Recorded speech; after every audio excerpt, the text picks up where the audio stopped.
I don't want to be a traitor to my generation and all, but I don't get how guys dress today. I mean, come on. It looks like they just fell out of bed and put on some baggy pants and take their greasy hair, and cover it up with a backwards cap, and like, we're expected to swoon? I don't think so. Wow! We're the kids in America. That from the movie Clueless, which, blink your eyes, it was 20 years ago this summer. Our next guest, Jen Chaney, joins us via Skype. She has written a book called As If, The Oral History of Clueless. Jen Chaney, you say that 20 years ago in the summer of 1995, that there was a cultural sea change in which none of us knew was going on the minute they released the movie Clueless. Yes, well, as I'm sure you well know, in the 80s, about 10 years prior, teen movies, high school movies were a very, very big thing. Yes. Fast Times at Ridgemont High, the John Hughes movies, Risky Business, Say Anything. There were many, many of those kinds of movies. And in the early 90s, mainstream Hollywood wasn't making as many of those kinds of movies. There were still some movies here and there about young people, but not the sort of flood that we saw in the 1980s. And when Clueless came out in 1995, they had been hyping it up around Alicia Silverstone, but I don't think people were prepared for the kind of impact it was going to make. It was a hit at the box office, and then the following year, Baz Luhrmann's Romeo and Juliet came out, and then Scream came out, which was a huge hit, and all of a sudden teen movies came back into vogue, and in the late 90s you saw sort of a second wave of those kinds of movies, and I think that really happened because Clueless sort of kickstarted it off. So when you went to your publisher and said, I want to write a book about the movie Clueless that came out 20 years ago, your publisher, did you have to convince him? What was the story you told him that they said, yup, that's a book? This was the easiest persuasive job I've ever probably had to do and probably ever will have to do. I wrote a book proposal sort of laying out how I was going to look at the movie, how it was made, its impact on pop culture, and my agent sent it out, and immediately 5 publishers were interested, and it wasn't a matter of convincing one, it was a matter of deciding which one, because here's the secret. I think so many of the people who work at publishing houses in New York are 33-year-old women who grew up on this movie, right. So they got it from the jump. I didn't have to really do much to convince them that this was worth exploring. Now, we don't want to be sexist here, because in the 1995, a college buddy of mine said that he went to go see a movie, Clueless, and I was like, whatever. What? Who dragged you to that? And he said, no, it was a really good movie. And so, as much as young teenage girls like that movie, I think that had crossover appeal. Oh, I think you're absolutely right. I definitely think that boys and men can enjoy Clueless and do enjoy Clueless. I think because it's a story from a girl's perspective, it maybe resonated more strongly with girls and young women, but I think this movie has great crossover appeal, not only in terms of gender, but in terms of age. I talk to people, for example, women who are super into Jane Austen, who are in their 50s or older, who love this as an adaptation of Emma. And I talk to people who say their kids are discovering it on Netflix, and they're 11 and 12 years old now, and they love it too. So I think generationally, it really stands up. And also struck a note with people with not only the catchphrases, but also the fashion that they wore.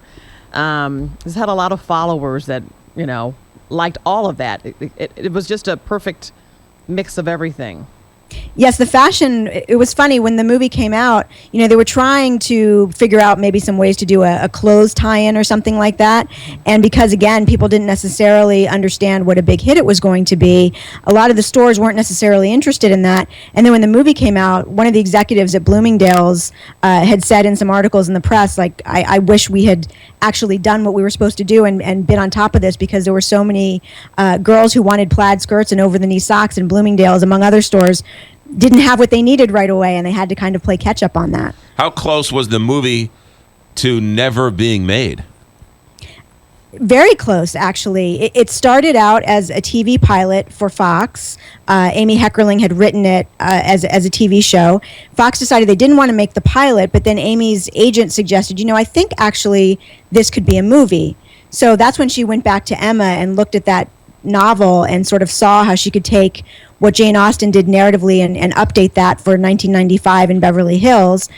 And then Fox was going to make the movie, But then they decided not to do that either, and so the script was put into turnaround, which meant that Amy Heckerling and her agent were going and shopping it around to other studios, other producers, to see if someone else would want to make it.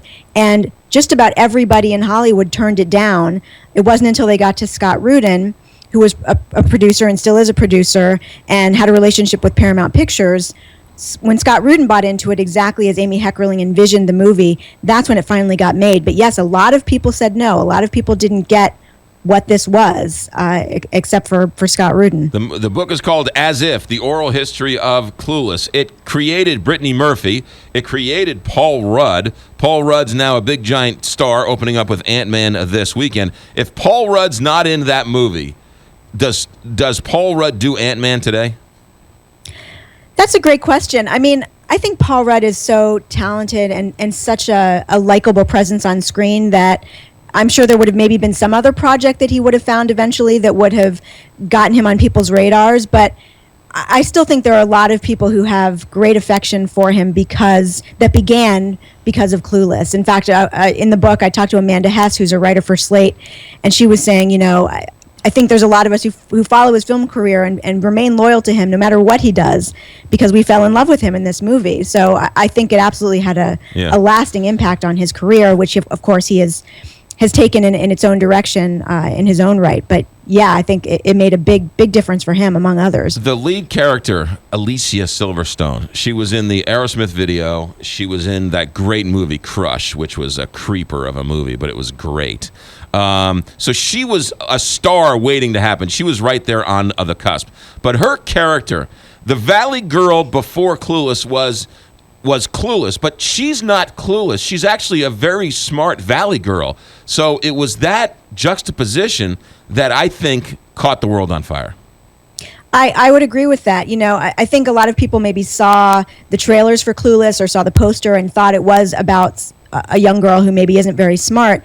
But actually, when you watch the movie, what is going on is she's smarter than she even gives herself credit for. And I think it's really a story about a teenager learning not to underestimate herself and to give herself more credit and to explore her world and be as intelligent as she's capable of being. But if you listen to her language, yes, she uses things like as if and like and whatever in the movie, but a lot of her vocabulary is very sophisticated. And some of that, actually, Amy Heckerling told me, there's a scene in the movie where she says she was brutally rebuffed. And that particular phrase, she came from Wallace Shawn, who plays Mr. Hall. Amy Heckerling and Wallace Shawn are good friends, and she loves the way Wallace Shawn talks, and he's a very intelligent man. And so some of that she actually took from him, which I thought was pretty funny. It's almost like a female Wayne's World in that sense, right? I mean, those are two smart guys who are big into rock and roll who you would think on the outset were dumb and stupid, but were actually very smart guys. Yes, I think that's absolutely right. And we saw a lot of movies like that after Clueless, where you would have a character that, again, maybe on the surface didn't seem so bright, but actually had more going on upstairs than he or she was given credit for. Alicia Silverstone hasn't been as big as she was since that movie, right? I mean, am I missing something? She hasn't gone on to the success that movie gave her then, right? I mean, that's been her biggest role. Right. It has been her biggest role, I would say, certainly her most memorable. I mean, she popped right after that movie came out, and she got this huge $10 million deal to star in like 3 different movies, and one of which was the Batman and Robin movie, which was kind of a fiasco, not because of her, for a lot of other reasons. So she didn't have the greatest luck right after Clueless came out. And in the years since, I think she's taken her career in somewhat different directions. She has a website and she writes books, The Kind Life and The Kind Mama. But she is still acting. She's in a play now in New York, and she does film roles. She actually worked with Amy Heckerling not that long ago in a movie called Vamps that was actually quite underrated, is sort of a gem of a little movie if you get a chance to catch it. So she's still working, but yeah, nobody has quite hit the sort of Paul Rudd level. Right. Was she always the one considered for that role? For the lead? That is who Amy Heckerling wanted. Yes, she had seen the Aerosmith video, one of the Aerosmith videos, and just really fell in love with her. Carrie Fraser, who was casting it at Fox at the time, also had seen The Crush, which you mentioned. So they both simultaneously thought Silverstone was a good fit. And Amy Heckerling met with other actors. They considered other actors. She actually met with Reese Witherspoon at one point to consider her for Cher.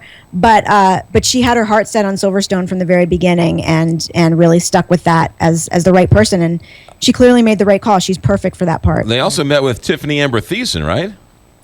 It's unbelievable. One of the things when I was working on the book, talking to Carrie, and then also Marsha Ross, who became the casting director once the movie was at Paramount, just the list of names of people who either read for parts or were considered is just really mind-blowing. Jeremy Renner was reading for the part of Travis that Breckin Meyer played. Terrence Howard was up for Murray versus Donald Faison. Lauryn Hill was reading to play Dion, the part that Stacey Dash plays. I mean, it's just a really amazing group of very talented people who almost were in this movie and weren't. The book is called As If, The Oral History of Clueless. Came out 20 years ago. Jen Chaney, how old were you when this movie first came out? I was like 23. Oh. I wasn't in the target demographic, but I loved it anyway. Did you wear the plaid skirt shortly after the movie came out? I had a red plaid skirt with a safety pin on it, very similar to Alicia Silverstone's, and I wore it quite a lot, yes. God love you. Jen Chaney is the author of a book, As If, The Oral History of Clueless. Jen, good luck with the book. Thanks for checking in. Thank you so much for having me. 8:47 here at KTRF.